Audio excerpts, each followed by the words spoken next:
ഏവർക്കും ഹാജാസ് ക്ലാസ്സസിലേക്ക് ഹൃദ്യമായ ഹാർദമായ സ്വാഗതം. മോർണിംഗ് ടീ നമുക്ക് രാവിലത്തെ കടുപ്പമുള്ള ഒരു ചായയോടൊപ്പം നല്ലൊരു അറിവ് സമ്മാനിക്കുന്ന ഒരു യൂസ്ഫുൾ ആയിട്ടുള്ള ഒരു സെഗ്മെൻ്റാണ്. നമ്മളിന്ന് ഈ ഒരു ക്ലാസ്സിനകത്ത് ചർച്ച ചെയ്യാൻ വേണ്ടി പോകുന്നത് ആറ്റങ്ങളുടെ കണ്ടുപിടുത്തം നടത്തുന്നതുമായി ബന്ധപ്പെട്ട് നടന്ന ചില പ്രധാനപ്പെട്ട പരീക്ഷണ നിരീക്ഷണങ്ങളുടെ പേരുകളിൽ ഉൾപ്പെട്ട രണ്ട് പ്രധാനപ്പെട്ട പേരുകളെ നിങ്ങൾക്ക് പരിചയപ്പെടുത്താൻ വേണ്ടിയിട്ടാണ്. ജെ തോംസന്റെ മുഴുവൻ കോൺട്രിബ്യൂഷനും നമ്മളിവിടെ പറയുന്നില്ല. ജെ തോംസനിൽ നിന്നും ഇപ്പോൾ റീസെൻ്റ് ആയിട്ട് നടന്ന പരീക്ഷകളിൽ കുറച്ച് അറിയേണ്ടത്, നമ്മൾ ടെക്സ്റ്റ് ബുക്കെല്ലാം മാറി നിങ്ങൾ അറിഞ്ഞല്ലോ അല്ലേ? അങ്ങനെ മാറ്റപ്പെട്ട ടെക്സ്റ്റ് ബുക്കുകളിൽ ജെ തോംസന്റെ കണ്ടുപിടുത്തവുമായി ബന്ധപ്പെട്ട് പണ്ട് പുസ്തകങ്ങളില്ലാത്ത പുതിയ കുറച്ച് കാര്യങ്ങൾ ഉൾപ്പെടുത്തിയിട്ടുണ്ട്. അത് നിങ്ങൾക്കൊന്ന് പരിചയപ്പെടുത്തി തരണം. ഏണസ്റ്റ് റുദർഫോർഡിനെ മാത്രമല്ല, അദ്ദേഹത്തിൻ്റെ സമകാലീനായി ജീവിച്ച് ഒരേ മേഖലയിൽ പ്രവർത്തന മേഖലയിൽ പങ്കെടുത്ത ഏണസ്റ്റ് റുദർഫോർഡ് എന്ന ഒരു ലെജൻഡിനെ കുറിച്ച് കൂടി നിങ്ങൾക്ക് പറഞ്ഞു തരണം എന്ന് ഉദ്ദേശിച്ചുകൊണ്ടാണ് ഈ ഒരു ക്ലാസ്. ഇന്ന് ജെ തോംസൺ എന്ന് പറയുന്ന ഒരു വ്യക്തിയെ നിങ്ങൾക്ക് പരിചയപ്പെടുത്തുമ്പോൾ പ്ലം പുഡിംഗ് മാതൃക, ആറ്റത്തിന്റെ പ്ലം പുഡിംഗ് മാതൃക, വാട്ടർമെലൻ മാതൃക, ഇതൊക്കെ കണ്ടെത്തിയ വ്യക്തി എന്ന നിലയിലാണ് നമ്മൾ പണ്ട് കാലങ്ങളിൽ PSCയിൽ ഇത് പഠിച്ചു പോയിരുന്നത്. എന്നാൽ ജെ തോംസൺ എന്ന് പറയുന്ന ആള് ജെ തോംസൺ നടത്തിയ പരീക്ഷണങ്ങളാണ് ആറ്റത്തെക്കുറിച്ച് അതുവരെ ഉണ്ടായിരുന്ന പൊട്ടത്തനങ്ങൾ, അതുവരെ ഉണ്ടായിരുന്ന മണ്ടത്തനങ്ങൾ, അതുവരെ ഉണ്ടായിരുന്ന തെറ്റായ ധാരണകൾ തിരുത്താനും പുതിയവ രൂപകൽപ്പന ചെയ്യാനും ഇടയാക്കിയത്. അത് പ്രധാനപ്പെട്ടൊരു പോയിന്റാണ്. നമുക്ക് കൃത്യമായി ആറ്റമുണ്ടെന്നറിയാം. എന്നാൽ ആറ്റം എന്ന വാക്ക് ഓസ്റ്റ്വാൾഡിന്റെ വാക്കാണ് ആറ്റം.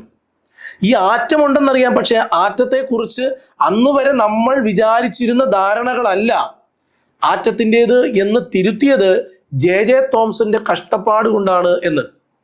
അദ്ദേഹം നടത്തിയ ഡിസ്ചാർജ് ട്യൂബ് പരീക്ഷണത്തിൽ കാഥോഡിൽ നിന്ന് വരുന്ന രശ്മികളിൽ, അതായത് അദ്ദേഹം നടത്തിയ പരീക്ഷണങ്ങൾ +1 ഞാൻ പഠിപ്പിക്കുന്നുണ്ട്.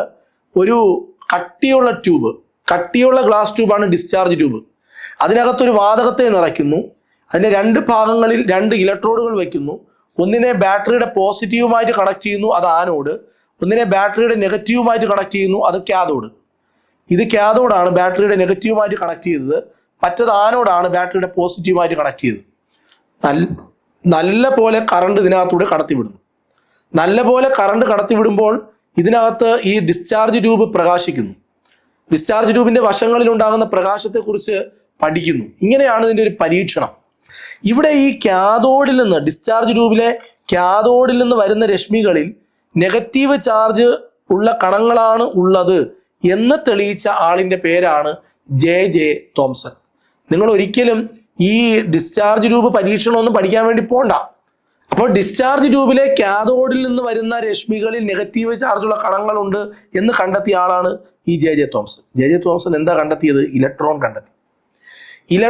കണ്ടെത്തി. നെഗറ്റീവ് ചാർജുള്ള കണങ്ങൾക്ക് മാസും ഊർജവും ഉണ്ടെന്ന് കണ്ടെത്തി. പിന്നീട് അത് നെഗറ്റീവ് ചാർജുള്ള ഇലക്ട്രോൺ, ആറ്റത്തിനകത്തെ ഇലക്ട്രോണുകളാണ് അത് എന്ന് സ്ഥിരീകരിക്കപ്പെടുകയും ചെയ്യുന്നു. പക്ഷെ നമ്മൾ പണ്ട് കാലങ്ങളിലൊക്കെ ഇത് പഠിച്ചുകൊണ്ടിരുന്നത് ഇലക്ട്രോൺ കണ്ടെത്തിയത് ആര്? അത് ജെ തോംസൺ. അങ്ങനെയാണ് പഠിച്ചുകൊണ്ടിരുന്നത്. ഒരു ആറ്റത്തിലെ ഏറ്റവും ഭാരം കുറഞ്ഞ കണമാണ് ഇലക്ട്രോൺ. അതൊക്കെ നമുക്ക് അറിയാവുന്നതാണ്. അപ്പോൾ നെഗറ്റീവ് ചാർജുള്ള ഈ കണങ്ങൾക്ക്, അതായത് കാഥോഡിൽ നിന്ന് വരുന്ന ഈ രശ്മികൾക്ക് നെഗറ്റീവ് ചാർജ് ഉണ്ട്. നെഗറ്റീവ് ചാർജുള്ള ഈ കണങ്ങൾക്ക് മാസ് ഉണ്ട്, എനർജി ഉണ്ട് എന്നൊക്കെ കണ്ടെത്തിയത് ജെ തോംസൺ ആണ്. നിങ്ങൾ ആ ഡിസ്ചാർജ് ട്യൂബിനകത്തൊരു വാതകം നിറയ്ക്കുമല്ലോ, അവിടെ ഏത് വാതകം എടുത്ത് നിറച്ചാലും അവയിൽ നിന്നെല്ലാം ഒരേ ഇനം നെഗറ്റീവ് ചാർജുള്ള കണങ്ങൾ ഉള്ളതിനാൽ എല്ലാ പദാർത്ഥങ്ങളിലുമുള്ള പൊതു ഘടകമാണ് ഇതെന്ന് തെളിയിച്ചു. പിന്നീടാണ് അത് ഇലക്ട്രോൺ എന്ന് സ്ഥിരീകരിക്കപ്പെട്ടത്. അപ്പൊ ഡിസ്ചാർജ് ട്യൂബ് എന്ന് പറയുന്ന ഒരു കട്ടിയുള്ള ഒരു ഗ്ലാസ് ട്യൂബ് എടുത്തു, അതിനകത്തൊരു വാതകം നിറയ്ക്കുന്നു. അതിന് 2 സൈഡുകളിലായി നമ്മളൊരു പ്ലേറ്റുകളെ വെക്കുന്നു. ഒന്നിനെ ബാറ്ററിയുടെ പോസിറ്റീവായിട്ട് കണക്ട് ചെയ്യുന്നു, ഒന്നിനെ ബാറ്ററിയുടെ നെഗറ്റീവായിട്ട് കണക്ട് ചെയ്യുന്നു. അതിനകത്തൂടെ ഉയർന്ന അളവിൽ വൈദ്യുതി കടത്തിവിടുന്നു. ആ ട്യൂബ് പ്രകാശിക്കുന്നു. എന്നിട്ട് കാഥോഡിൽ നിന്ന് വരുന്ന രശ്മികളിൽ അദ്ദേഹം പരീക്ഷണം നടത്തുന്നു. വാതകങ്ങളെ മാറ്റി നോക്കുന്നു. വാതകങ്ങളെ എല്ലാം മാറ്റി നോക്കുമ്പോഴും ഇതേപോലെ കാഥോഡിൽ നിന്ന് വരുന്ന രശ്മികളിൽ കോമൺ ആയി നെഗറ്റീവ് ചാർജ് ഉണ്ടെന്ന് കണ്ടെത്തുന്നു. ഇത് ഈ വാതക ആറ്റങ്ങളിൽ നിന്ന് വരുന്ന ഒരു കോമൺ ഘടകമാണ് എന്ന് അദ്ദേഹം സ്ഥിരീകരിച്ച് ഇലക്ട്രോൺ എന്ന് പേര് നൽകുന്നു. നെഗറ്റീവ് ചാർജുള്ള കണങ്ങൾ ആറ്റത്തേക്കാൾ സൂക്ഷ്മങ്ങളാണെന്നും ആറ്റത്തിന്റെ ഭാഗമാണ് എന്നും ഇദ്ദേഹം പറയുന്നു. ഈ വരുന്ന നെഗറ്റീവ് ചാർജ് എല്ലാം ആറ്റത്തിന്റെ ഉള്ളിലുള്ളതാണ്, ആറ്റത്തിന്റെ ഭാഗമാണ് എന്നൊക്കെ ഇദ്ദേഹം പറയുന്നു. ജെ തോംസന്റെ കണ്ടുപിടുത്തങ്ങൾ ഞാൻ എന്തെങ്കിലും കണ്ടുപിടിച്ചാൽ, നിങ്ങൾ എന്തെങ്കിലും കണ്ടുപിടിച്ചാൽ പെട്ടെന്ന് തന്നെ ശാസ്ത്രലോകം അംഗീകരിക്കില്ലല്ലോ. ഇതാ ശാസ്ത്രലോകം അംഗീകരിക്കുന്നത് 1897 ഈ കണ്ടുപിടുത്തത്തോടെ ആണ് ആറ്റങ്ങളെ ഡിവൈഡ് ചെയ്യാൻ പറ്റും. പണ്ട് ജോൺ ഡാൾട്ടൺ എന്ന് പറയുന്ന ഒരു വ്യക്തി ഉണ്ടല്ലോ, അറ്റോമിക് തിയറി എഴുതിയ ആള്. അറ്റോമിക് തിയറി എഴുതിയ ഇംഗ്ലീഷുകാരനായ ജോൺ ഡാൾട്ടൺ പറഞ്ഞത് ആറ്റംസ് ആർ ഇൻഡിവിസിബിൾ എന്നാണ്. Atoms are very small and tiny, atoms are indivisible. ലോകം അത്രയും കാലം അങ്ങനെയാണ് വിശ്വസിച്ചിരുന്നത്. ജെ തോംസന്റെ വരവോടെ അദ്ദേഹത്തിന്റെ കാഥോഡ് പരീക്ഷണത്തിലൂടെ അദ്ദേഹം എല്ലാ പദാർത്ഥങ്ങളിലും നെഗറ്റീവ് ചാർജുള്ള ഒരു കോമൺ സാധനമുണ്ട് എന്ന് കണ്ടെത്തുന്നതിലൂടെ 1897 ശാസ്ത്രലോകം അത് സ്ഥിരീകരിക്കുന്നതിലൂടെ, ഇലക്ട്രോണിനെ കണ്ടെത്തുന്നതിലൂടെ ആറ്റത്തെ വിഭജിക്കാൻ കഴിയും എന്ന് തെളിയുന്നു. പിന്നീട് നടന്നത് ചരിത്രം. ആറ്റത്തിൽ ഒരുപാട് പരീക്ഷണങ്ങൾ, ആറ്റത്തിനകത്ത് പരീക്ഷണങ്ങളോട് പരീക്ഷണം. അങ്ങനെയാണ് ഇന്ന് കാണുന്ന തരത്തിൽ നമ്മുടെ സയൻസും ടെക്നോളജിയും ഡെവലപ്പ് ചെയ്തത്. ആറ്റത്തിലുള്ള നെഗറ്റീവ് ചാർജുള്ള ഇത്തരം കണങ്ങൾ അറിയപ്പെടുന്ന പേരാണ് ഇലക്ട്രോണുകൾ. ജെ തോംസനെ പോലുള്ള വളരെ ശാസ്ത്രലോകത്ത് പേരും പ്രശസ്തിയും എടുത്ത ലെജൻഡുകളുടെ പരിശ്രമ ഫലമായിട്ടാണ് ഇന്ന് സയൻസും ടെക്നോളജിയും ഇത്രത്തോളം ഡെവലപ്പ് ചെയ്തതെന്ന് പുതിയ SCERT പുസ്തകങ്ങളിൽ അച്ചടിച്ചു വെച്ചിട്ടുണ്ട്. എന്തിനാണ് ടെക്സ്റ്റ് ബുക്ക് ഇങ്ങനെ കുറേ വർഷങ്ങൾ കഴിയുമ്പോൾ മാറുന്നത്? പുതിയ പുതിയ കാര്യങ്ങൾ കൂട്ടിച്ചേർക്കപ്പെടാൻ വേണ്ടിയിട്ടാണ്.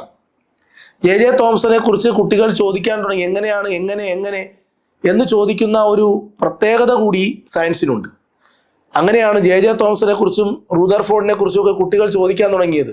അവരെക്കുറിച്ച് കൂടുതൽ ഭാഗങ്ങൾ ഉൾപ്പെടുത്തിക്കൊണ്ടാണ് പുതിയ SCERT ടെക്സ്റ്റ് ബുക്ക് നിർമ്മിക്കപ്പെട്ടിട്ടുള്ളത്. ആരാണ് ഏണസ്റ്റ് റൂദർഫോർഡ്? ജെ തോംസനെ പോലെ ആറ്റങ്ങളിൽ പരീക്ഷണങ്ങൾ നടത്തിയ ആളാണ്. നെഗറ്റീവ് ചാർജ് കൊണ്ട് തെളിയിക്കപ്പെട്ട സ്ഥിതിക്ക് പോസിറ്റീവ് ചാർജിന്റെ സാന്നിധ്യം കണ്ടെത്തിയ വ്യക്തിയാണ്. പദാർത്ഥങ്ങളിൽ പോസിറ്റീവ് ചാർജിന്റെ സാന്നിധ്യം ആധികാരികമായി തെളിയിച്ച ആളാണ് ഈ റൂദർഫോർഡ് എന്ന് പറയുന്ന ആള്. അദ്ദേഹത്തിന്റെ ഗോൾഡ് ഫോയിൽ എക്സ്പെരിമെന്റ്, ഒരു സ്വർണ്ണ തകിടിനെ വെച്ചിട്ട് അതിന്റെ പുറകിൽ ഒരു സ്ക്രീൻ വെച്ചിട്ട് ഒരു റേഡിയോ ആക്റ്റീവ് എലമെന്റിൽ നിന്നും, റേഡിയം എന്ന് പറയുന്ന റേഡിയോ ആക്റ്റീവ് എലമെന്റിൽ നിന്നും ആൽഫ കണങ്ങൾ ഈ ഒരു ഗോൾഡ് ഫോയിലിലൂടെ കടത്തിവിട്ടപ്പോൾ അദ്ദേഹം കണ്ട 3 ഒബ്സർവേഷനിൽ നിന്നും 3 കാര്യങ്ങൾ അയാൾ ഇൻഫിയർ ചെയ്യുന്നു, അദ്ദേഹം അനുമാനിക്കുന്നു. വളരെ നേർത്ത സ്വർണ്ണത്തകിടിലൂടെ പോസിറ്റീവ് ചാർജുള്ള ആൽഫ കണങ്ങൾ കടത്തിവിട്ട് അതിലൂടെ പുറത്തു വരുന്ന ആൽഫ കണങ്ങളെ വൃത്താകൃതിയിൽ ക്രമീകരിച്ച ഒരു ഫോട്ടോഗ്രാഫിക് ഫിലിമിൽ ഒരു സ്ക്രീനിൽ അദ്ദേഹം പതിപ്പിക്കുന്നു. അപ്പോൾ ശ്രദ്ധിക്കേണ്ടത്, ഒരു ഗോൾഡ് ഫോയിൽ എടുത്തു, അതിന്റെ പുറകിൽ ഒരു സ്ക്രീൻ വെച്ചു, ആൽഫ കിരണങ്ങൾ കടത്തിവിടുന്നു. ആൽഫ കിരണങ്ങൾ കടത്തിവിട്ടപ്പോൾ 99.9% ആൽഫ കിരണങ്ങളും ഈ ഗോൾഡ് ഫോയിലൂടെ തുളഞ്ഞ് ഈ സ്ക്രീനിൽ പതിയുന്നുണ്ട്. ചില കിരണങ്ങൾ അതേപോലെ ബൗൺസ് ബാക്ക് ചെയ്യുന്നു, തിരിച്ചു പോകുന്നു. ചിലത് തട്ടി വേറൊരു കോണിലേക്ക് റിഫ്ലക്റ്റ് ചെയ്ത് പോകുന്നുമുണ്ട്. ഇതിൽ നിന്നാണ് അദ്ദേഹം പറഞ്ഞത്, കുറേ കാര്യങ്ങൾ അദ്ദേഹം കണ്ടെത്തി. എല്ലാ ആറ്റത്തിനും നടുക്കൊരു ന്യൂക്ലിയസ് ഉണ്ട് എന്ന്, കട്ടിയുള്ള ഭാഗമുണ്ട്, അതാണ് ന്യൂക്ലിയസ്. ആൽഫയുടെ ചാർജ് പോസിറ്റീവാണ്. അപ്പോൾ ഇത് പോയി തട്ടിയിട്ട് തിരിച്ചു വരുന്ന ആ ഒരു കാര്യം അദ്ദേഹം ഒബ്സർവ് ചെയ്തതുകൊണ്ട് അദ്ദേഹം പറയുകയാണ്, ഇതിനകത്ത് ആറ്റത്തിനകത്ത് പോസിറ്റീവ് ചാർജുള്ള എന്തോ ഉണ്ട്. ന്യൂക്ലിയസ് എന്ന് പറയുന്നതിൽ തട്ടിയാണ് വരുന്നതെന്നും പോസിറ്റീവ് ചാർജിന്റെ സാന്നിധ്യം മനസ്സിലാക്കുന്നതുമൊക്കെ അദ്ദേഹത്തിന്റെ ആ ഒരു പരീക്ഷണത്തിലൂടെയാണ്. ഈ പരീക്ഷണത്തിലൂടെ അദ്ദേഹം മനസ്സിലാക്കുന്നു, ആറ്റത്തിൽ നമ്മൾ ഈ ഗോൾഡ് ഫോയിലൂടെ ആൽഫ കിരണങ്ങൾ കടത്തിവിട്ടപ്പോൾ 99.9% ആൽഫ കിരണങ്ങളും ഈ ഒരു ഫോയിലിലൂടെ കടന്നുപോയി. അതിന്റെ അർത്ഥം എന്താണ്? ആറ്റത്തിന്റെ ഭൂരിഭാഗവും ശൂന്യമാണെന്നും അതിൽ പോസിറ്റീവ് ചാർജ് മുഴുവൻ കേന്ദ്രീകരിച്ച ഒരു ഭാഗമുണ്ടെന്നും അതിന് കട്ടിയുണ്ടെന്നും ഒക്കെ അദ്ദേഹം തെളിയിക്കുന്നു. ഒരു ആറ്റത്തിന്റെ ന്യൂക്ലിയസിനേക്കാൾ 1,00,000 ഇരട്ടി വലിപ്പമുണ്ട് ആറ്റത്തിന് എന്ന് മനസ്സിലാക്കാനും അദ്ദേഹത്തിന് ഈ ഒരു എക്സ്പെരിമെന്റിലൂടെ പറ്റി. ഈ പോസിറ്റീവ് ചാർജ്, ഒരു ആറ്റത്തിന്റെ പോസിറ്റീവ് ചാർജ് മുഴുവനും കേന്ദ്രീകരിച്ചിരിക്കുന്നത് ആറ്റത്തിന്റെ കേന്ദ്രത്തിലാണെന്നും ഈ കേന്ദ്രമാണ് ന്യൂക്ലിയസ് എന്ന് അറിയപ്പെടുന്നത്. ന്യൂക്ലിയർ ഫിസിക്സിന്റെ പിതാവ് കൂടിയാണ് ഏണസ്റ്റ് റൂദർഫോർഡ്.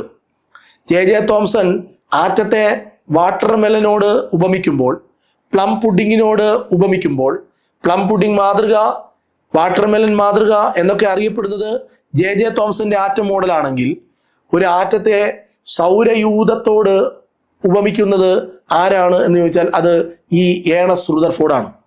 ആറ്റത്തിന്റെ സൗരയൂഥ മാതൃക, planetary model of atom that was explained by Ernest Rutherford. ആറ്റത്തിൽ പോസിറ്റീവ് ചാർജുള്ള കേന്ദ്രമുണ്ടെന്ന് ശാസ്ത്രലോകം അംഗീകരിക്കുന്നത് 1911 ആറ്റത്തിൽ പോസിറ്റീവ് ചാർജുള്ള കേന്ദ്രമുണ്ടെന്ന് ശാസ്ത്രലോകം അംഗീകരിച്ചത് 1911. ഓക്കെ, ഈ റുദർഫോർഡിന്റെ പരീക്ഷണങ്ങളുടെ അടിസ്ഥാനത്തിൽ പോസിറ്റീവ് ചാർജിന് കാരണമായ കണങ്ങൾ പ്രോട്ടോൺ ആണെന്ന് തെളിയിക്കപ്പെട്ടത് 1920.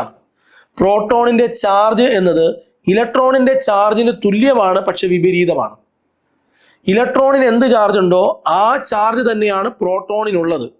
ഇലക്ട്രോണിന്റെ ചാർജ് നെഗറ്റീവ് ആണെങ്കിൽ പ്രോട്ടോണിന്റെ ചാർജ് പോസിറ്റീവ് ആണ്. പക്ഷേ അവരുടെ രണ്ടുപേരുടെ ചാർജിന്റെ ഇന്റൻസിറ്റി ഈക്വൽ ആണ്, പക്ഷെ ചാർജ് ഓപ്പോസിറ്റ് ആണ്. ഓക്കെ, പ്രോട്ടോണിന്റെ മാസിന് തുല്യമായത് ഒരു ഹൈഡ്രജന്റെ മാസ്. ഒരു പ്രോട്ടോണിന് എത്ര മാസം ഉണ്ടെന്ന് ചോദിച്ചാൽ ഒരു ഹൈഡ്രജന്റെ മാസാണ് പ്രോട്ടോണിനുള്ളത്. ഓക്കെ, ഇനി കൂടാതെ ന്യൂക്ലിയസിൽ ചാർജ്, ന്യൂക്ലിയസ് ആറ്റത്തിന്റെ കേന്ദ്രമാണല്ലോ, അതിനകത്താണല്ലോ പ്രോട്ടോൺ ഇരിക്കുന്നത്. ഈ പ്രോട്ടോണിനെ കൂടാതെ ഒരു സാധനം, ചാർജ് ഇല്ലാത്തൊരു സാധനം ന്യൂട്രോൺ കൂടി ഉണ്ട്. ന്യൂട്രോൺ എന്ന് പേര് കൊടുത്തില്ല, അതൊക്കെ ജെയിംസ് ചാഡ്വിക്ക് ആണ് നടത്തിയത്. അത് ഈ റുദർഫോർഡിന്റെ ശിഷ്യനാണ് ജെയിംസ് ചാഡ്വിക്ക്. എന്നാൽ ഈ ന്യൂക്ലിയസിനകത്ത് ചാർജ് ഇല്ലാത്ത കണമുണ്ട് എന്ന് പറഞ്ഞതും ഏണസ്റ്റ് റുദർഫോർഡ് തന്നെയാണ്. ജെ തോംസണും ഏണസ്റ്റ് റുദർഫോർഡും ഇലക്ട്രോണും പ്രോട്ടോണുമായി. എന്നാൽ ഈ ഏണസ്റ്റ് റുദർഫോർഡ് പറയുകയാണ് ന്യൂക്ലിയസ്, ആറ്റത്തിന്റെ ന്യൂക്ലിയസിനകത്ത് പ്രോട്ടോൺ കൂടാതെ ന്യൂട്രോൺ ഉണ്ട്. ഈ ന്യൂട്രോണും കണ്ടെത്തുന്നത് ഏണസ്റ്റ് റുദർഫോർഡിന്റെ ശിഷ്യനായ ജെയിംസ് ചാഡ്വിക്ക് ആണ്.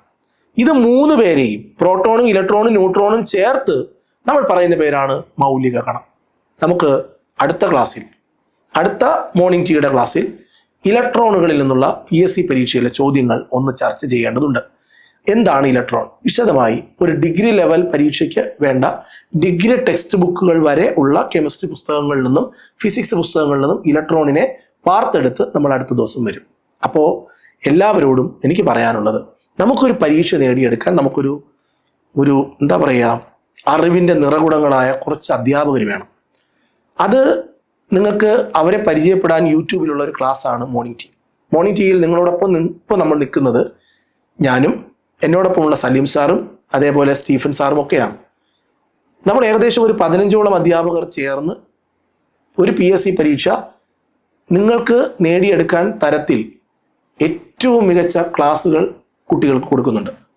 പരസ്യങ്ങളൊന്നുമില്ല, പരസ്യങ്ങൾ വെച്ച് നടത്താൻ ഇതൊരു കച്ചവട സ്ഥാപനമൊന്നുമല്ല. ആവശ്യമുള്ളവർ ഈ ക്ലാസ് കണ്ട് സാർ നിങ്ങൾക്ക് കോച്ചിങ് തരാൻ കഴിയുമോ എന്നൊക്കെ ചോദിച്ചു വരുന്നവർക്ക് ക്ലാസ് കൊടുക്കുന്നു എന്ന് മാത്രം. നിലവിൽ നമ്മൾ റാങ്കേഴ്സ് ബാച്ച് എന്ന് പറഞ്ഞ് കഴിഞ്ഞ LP UPയിൽ ഏറ്റവും കൂടുതൽ റാങ്കുകാരെ സൃഷ്ടിച്ച ഒരു ആപ്ലിക്കേഷനാണ് ഹാജാസ് ക്ലാസ്സസ്. അതിലെ മുഴുവൻ ക്ലാസ്സുകളും ഡിസ്കാർഡ് ചെയ്ത് ഈ കഴിഞ്ഞ നവംബർ ഡിസംബർ മാസം മുതൽ പുതിയ ടെക്സ്റ്റ് ബുക്കുകളെ ആധാരമാക്കിക്കൊണ്ടുള്ള ക്ലാസ്സുകളെല്ലാം അപ്ലോഡ് ചെയ്ത് ഏകദേശം 1000-ൽ കൂടുതൽ വീഡിയോ ക്ലാസ്സുകളുള്ള, നിലവിൽ 1000-ൽ കൂടുതലല്ല 1500ഓളം വീഡിയോ ക്ലാസ്സുകളുള്ള, അരമണിക്കൂറാണ് ഒരു ക്ലാസ്സിൻ്റെ ദൈർഘ്യം, അങ്ങനെയുള്ള 1500ഓളം വീഡിയോ ക്ലാസ്സുകളുള്ള ഒരു ഗംഭീരമായ ഒരു വിഭവം നിങ്ങൾക്ക് തയ്യാറാക്കി വെച്ചിട്ടുണ്ട്. ഇതേപോലെ തന്നെ വരാനിരിക്കുന്ന 2025-ലും 2026-ലും 2027-ലും ഒക്കെ നടക്കുന്ന PSC പരീക്ഷകളിൽ, അത് LGS ആയിക്കോട്ടെ, അത് +2 ലെവലായിക്കോട്ടെ, ഡിഗ്രി ലെവലായിക്കോട്ടെ, 10th ലെവലായിക്കോട്ടെ, ഏത് പരീക്ഷയും ക്രാക്ക് ചെയ്യാൻ ഒറ്റ കോഴ്സ് പഠിച്ചാൽ മതി എന്ന് അവകാശപ്പെടാൻ കഴിയുന്ന തരത്തിൽ നല്ല പോലെ ഒരു ബാച്ചും കൂടി നമ്മൾ ഉണ്ടാക്കിയിട്ടുണ്ട്. General batch four PSC. ഈ 2 ബാച്ചിലേക്കുമുള്ള അഡ്മിഷനുകളാണ് ഇപ്പോൾ നടന്നുകൊണ്ടിരിക്കുന്നത്. ഞങ്ങളോടൊപ്പം കൂടാം നിങ്ങൾക്ക് ആവശ്യമുണ്ടെങ്കിൽ. ഇവിടെ ഫീസ് ഒരു തടസ്സമല്ല. കാരണം ഫീസ് 40% നിങ്ങളിപ്പോൾ അടയ്ക്കണം, 60% ജോലി കിട്ടിയിട്ട് അടയ്ക്കണം. പക്ഷെ അത് അടച്ചേ പറ്റൂ. ജോലി കിട്ടിയില്ല, നിങ്ങൾ അടയ്ക്കണ്ട. ഈ ഒരു ഉറപ്പോടു കൂടിയാണ് നിങ്ങൾക്ക് ഈ ക്ലാസ്. അപ്പോൾ നമുക്ക് അടുത്ത മോർണിംഗ് ടീയിൽ വീണ്ടും കാണണം. Bye bye.